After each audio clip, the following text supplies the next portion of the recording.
अस्सलाम वालेकुम जी। सऊदी अरब रियाज मुकाबल हजर माशाल्लाह जी। काम चेक करो जी। मुंडिया ने लाई है जी पट्टी इतने सारी जड़ी तो चेकआउट करो सही लग गई है जी। एक दिन की कारकर्दगी है जी। कि सवारी मुक है नहीं एक ही माशाल्लाह जी। काम चेक करो जी मुक गया जी ये भी काम को माशाल्लाह। हाला अबू अहमद कैफ कोइस कैफ शो गलाना वाला माशाल्लाह। क्या हाल है भाई साहब ठीक है? हाँ शो में फिल्मी है वाला मीतन फिल्मी है।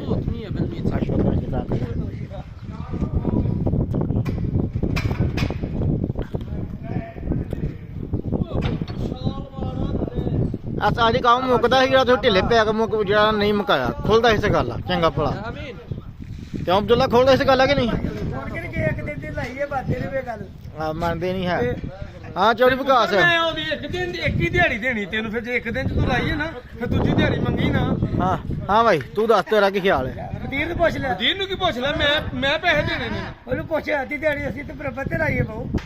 मुरम्मत भी लाई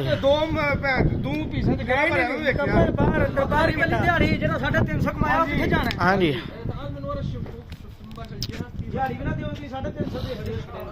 नहीं सारे ਤੁਹਾਨੂੰ ਦੇ ਛੱਡਣਾ ਕਿ ਤੁਸੀਂ ਲੈ ਲਓ ਮੈਨੂੰ ਮਾਰ ਛੜੋ ਉਥੇ ਮੈਨੂੰ ਕਿਉਂ ਵਿਕਾਸ ਮੈਂ ਮੈਨੂੰ ਮਾਰ ਛੜੋ ਫਿਰ ਮੈਂ ਘਰ ਤੁਰ ਜਾਣਾ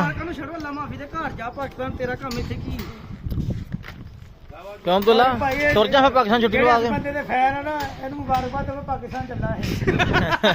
ਓਏ ਯਾਨੀ ਕਿ ਤੂੰ ਚਾਹਨਾ ਮੈਂ ਤੁਰ ਜਾ? ਨਹੀਂ ਯਾਰ ਹਜੇ ਨਾ ਜਾਵੇ। ਨਹੀਂ ਆਂਦੇ ਤੇ ਮੈਂ ਰੋਜ਼ੇ ਘਰ ਜਾ ਕੇ ਰੱਖ ਲੈਣਾ ਯਾਰ ਸਲਾਹ ਦੱਸ ਦੇ।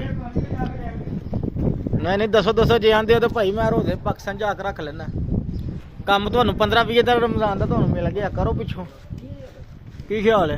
सब सही लगे ने कोने हां बन छड़े ने के यार ठीक लगे ने ओदे च नुक्से हो सब ओदे सूत्र बने ही ताणी सही लगे। हां जी सूत्र बने ने ਤੁਹਾਡੀ करतूत दी वजह ने ओ गड़ा चौक के अंदर रखो काका सूत्र तू हां बन के दिता है। हां जी मेरे ते पा दे उधर जा अंदर उथे वेच जाके करांगे दा प्लेट है।